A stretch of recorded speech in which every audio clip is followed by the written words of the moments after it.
E aí, galera? Então, eu assisti o novo filme do Homem-Aranha e vim aqui compartilhar com vocês a minha opinião, beleza? Vocês estão no canal Espada Digital e sejam muito bem-vindos. Mas enfim, cara, realmente esse filme mudou muito a minha opinião. Se é bom ou se é ruim, cara, é bom pra caralho. É muito bom o filme. Eu acho que não tem mais jeito. Durante muito tempo foi considerado como o melhor filme do Homem-Aranha, o Homem-Aranha 2 do Tobey Maguire.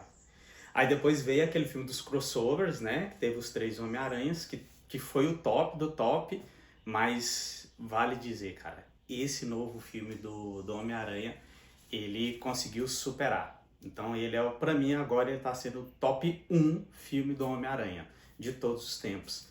E agora o Tom Holland, ele é, pra mim, o melhor Homem-Aranha de todos do universo cinematográfico. É claro, o Homem-Aranha do gibi, do Stan Lee, ainda é o melhor, mas é porque é o verdadeiro, né? Cara, por que acontece? O filme do Homem-Aranha 2 do Tobey Maguire, ele foi o mais fiel aos quadrinhos, ao espírito dos quadrinhos. Esse novo agora, ele não foi tão fiel, mas em alguns pontos ele foi muito fiel e as partes que ele não foi fiel, ele foi muito bem feito, mas muito bem feito mesmo. O filme dos crossovers, né, que teve os três Homem-Aranha junto, ele foi uma apoteose. Foi um filmaço onde a gente curtiu pra caramba, foi um espetáculo. E apesar de ter muita aventura, muita pancadaria, o filme ainda foi profundo. Porque, cara, o Peter ter que superar a morte da May foi um baita desafio. Eu acho que foi o maior desafio do filme, aquele que teve o crossover, foi superar essa perda. Mas esse novo filme, cara, esse filme ele foi muito original. Ele mostrou que um filme de super-herói, ele pode ser uma coisa mais profunda. Por quê? Nesse filme você tem dois vilões, é claro, não vou dar spoiler. Eu acho que talvez eu vou dar um spoilerzinho mais pro final, mas aí eu vou avisar quando for, beleza? Isso aqui não é spoiler não. No filme tem dois vilões, mas cara, os dois vilões que tem no filme, eles estão ali cumprindo um papel ali.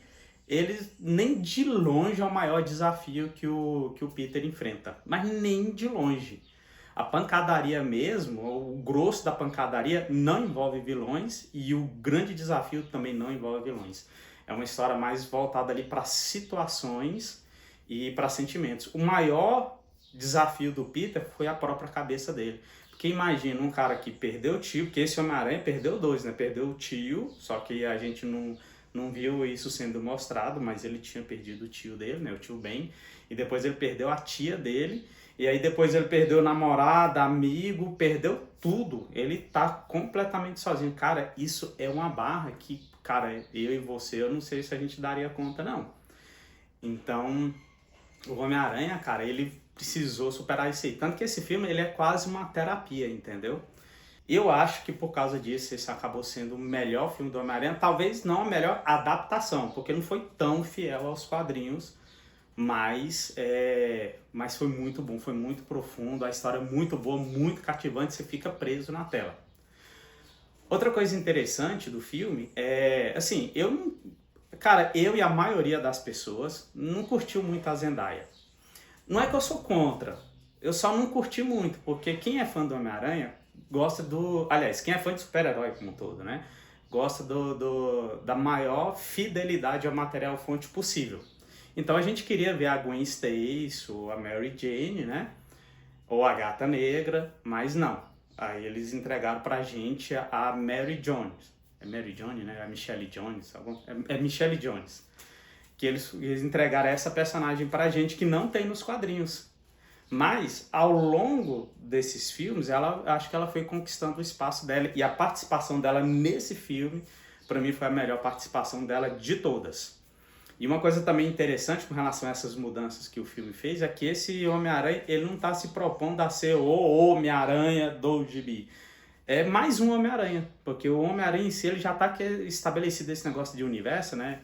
O multiverso aranha e tal. Então você tem vários Homens-Aranha, o Tom Holland é mais um desses Homens-Aranhas. Só que em termos de cinematográfico, eu falo, live action, melhor filme, melhor Homem-Aranha que tem do cinema, agora é o Tom Holland, não tem mais jeito. a Michelle Jones, né, nesse filme aí, cara, foi um personagem que eu acreditei. Ela nos filmes anteriores, mais ou menos, mas nesse agora eu acreditei.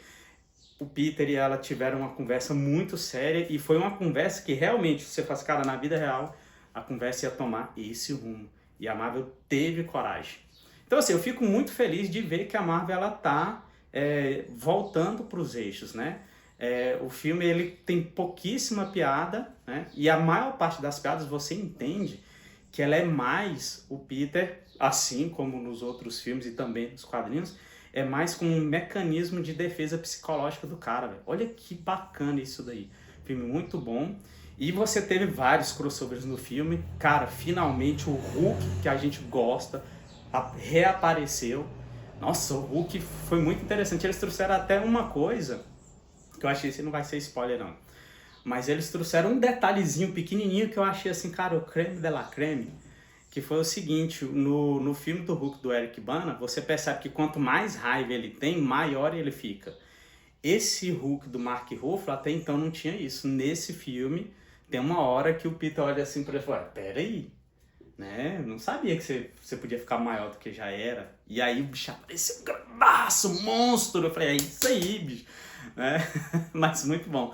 Mas eu acho que eles deram uma nerfadinha também, porque, cara, tem hora que o Hulk pega o Homem-Aranha que se fosse o Hulk raizão 100%, eu acho que o Peter não tinha escapado não. Mas, cara, foi muito bom. Foi muito bom. Os outros super-heróis que apareceram também, muito bom. Cara, o relacionamento do Peter com o Justiceiro, que é aquilo? Ficou perfeito. Cara, dava pra galera trabalhar isso um pouquinho mais. Dava. A Marvel agora tá com a faca e o queijo na mão. Porque ela começou com esse lance do Peter ver o Tony Stark como uma figura paterna, né? E o Justiceiro, ele é tipo um tio, ele é um tiozão. Cara, eu acho que a Marvel deveria focar um pouquinho mais nisso. Para alguns fãs do Justiceiro, isso pode não ficar muito legal, porque eles precisaram dar uma amenizada nesse Justiceiro, entendeu? Ele não tá tão violento, tão agressivo como na série da Netflix e esse último especial que saiu. Mas ainda assim, ele é violento, ele é da pancadaria e o filme dá a ideia de que eles já têm uma história pregressa ali. Eles não se conheceram nesse filme. E aí, de novo, mais oportunidade da Marvel poder trabalhar, né? Só que a Marvel, ela é igual ao Brasil, ela não perde a oportunidade de perder uma oportunidade. Todo mundo querendo ver o Steve Rogers, né, devolvendo as joias do infinito, até hoje ela nunca fez isso daí, não fez um filme, não fez série, não fez nada. Agora eles têm a oportunidade de fazer uma série ou talvez um filme onde mostra o Justiceiro e o Homem-Aranha se conhecendo. Vão fazer? Não sei, acho que não, mas se fizer, com certeza eu vou assistir. Mas enfim, então o Justiceiro ele deu uma amenizada, só que assim, ele ainda continua sendo o Justiceiro, você ainda consegue perceber o Frank Castle nesse filme. E aí o relacionamento dele com o Homem-Aranha ficou muito bom. Porque é outra das situações, o filme tem várias situações que o Homem-Aranha tem que lidar, que são situações complexas, que simplesmente ter superpoder não resolve. Né? O Justiceiro, por exemplo, é uma delas. É um cara que por um lado ele ajuda, mas por outro lado ele atrapalha. É um cara que o Homem-Aranha gosta, mas é um cara que o Homem-Aranha também tem problemas com ele e tudo mais e tudo. E aí a situação fica muito complexa. E no final, isso aí, o relacionamento dele com o Bruce Banner, com o Justiceiro, tudo isso chega no ápice, cara, que fica muito legal. Então não é simplesmente chegar assim, ó, vou lá dar pancada pra resolver a parada. Não é assim. É muito tranquilo, entendeu? E a grande antagonista física, né? Porque assim, o maior antagonista do filme é o estado mental do Peter. Esse é o grande antagonista do filme. Mas você tem um personagem que também é um antagonista do filme, e detalhe, isso aqui eu acho que não é spoiler, não é vilão, mas é um baita antagonista, que, cara, muito legal. E de novo, não dá pra Homem-Aranha derrotar só na pancadaria, tanto que tem uma hora que o Homem-Aranha realmente é derrotado. Ele fala, não, ó, você venceu, mas bicho, filmaço, né? Então agora eu vou falar um pouquinho de spoilers aqui, tá? Provavelmente você já deve estar sabendo, porque quando os filmes da Marvel saem, o povo joga spoiler pra tudo quanto é canto.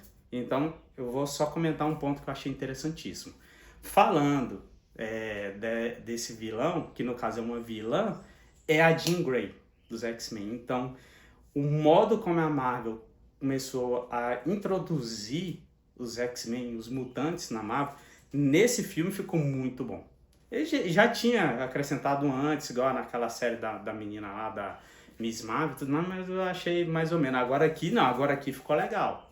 Ó, mais um mutante, dessa vez um mutante importante, que no caso é a Jean Grey. E essa versão da Jean Grey, ela tem potencial de ser a melhor Jean Grey dos cinemas. A primeira Jean Grey que teve, do primeiro filme dos X-Men, foi muito boa, fez um trabalho assim muito, muito bom, né? Foi fiel à versão dos quadrinhos e tal, mas essa tem uma possibilidade de ir um pouco além, né? Eles acrescentaram um personagem novo, que no caso seria a irmã da Jean Grey. Não gostei muito, por um lado, justamente porque afastou dos quadrinhos, mas por outro eu gostei porque adicionou muita profundidade na Jean, e isso já meio que já deixa ela já no molde para o que vai acontecer com ela no futuro. Porque assim, a grande marco da Jean Grey nos quadrinhos é ela virando a Fênix. Nos quadrinhos mesmo, ela fica doidona por causa da entidade Fênix. Mas nos filmes, normalmente é uma questão de personalidade dela. Só que nos filmes, a personalidade dela é uma e do nada ela vira a Fênix mudando a personalidade. Agora não. Agora você vê que ela, desde sempre, ela teve o potencial de ser a Fênix. Entendeu? Por isso que ela é uma baita antagonista nesse filme. Porque o Homem-Aranha enfrentar isso. E olha que ela nem virou a Fênix ainda, mas você já vê que ela tem potencial para isso. Forte pra burro, né? Aí eu já não sei se é muito positivo, porque a Marvel, ela costuma deixar as personagens femininas um pouco mais fortes do que dos quadrinhos, ao passo que os personagens masculinos eles costumam fazer mais fraco. Eu não vejo problema em deixar personagem forte, mas se você tem um padrão assim que fica muito previsível, começa a ficar chato. Vamos ver se eles param de fazer isso agora. E eu acho que vão parar, porque o Hulk, pelo menos o Hulk que tinha sofrido uma nerfada forte, nesse filme ele volta a ser o Hulk que a gente gosta. E ficou muito legal. E eu tenho certeza que vocês vão curtir. Então, essa é a minha opinião, né? Eu dei um pouquinho de spoiler aqui só para comentar da Jean. Não vou dar mais spoilers. Filmaço, recomendadíssimo. E eu acho que vai bater bilhão, tá? Vocês aí, meus 5 inscritos que estão aí, e quem mais estiver assistindo, comenta aí, ó. Diz aí, você acha que vai bater bilhão? Se você assistiu, você gostou? Né? Você concorda comigo ou discorda? Pode ficar à vontade aí nos comentários, beleza? Até a próxima.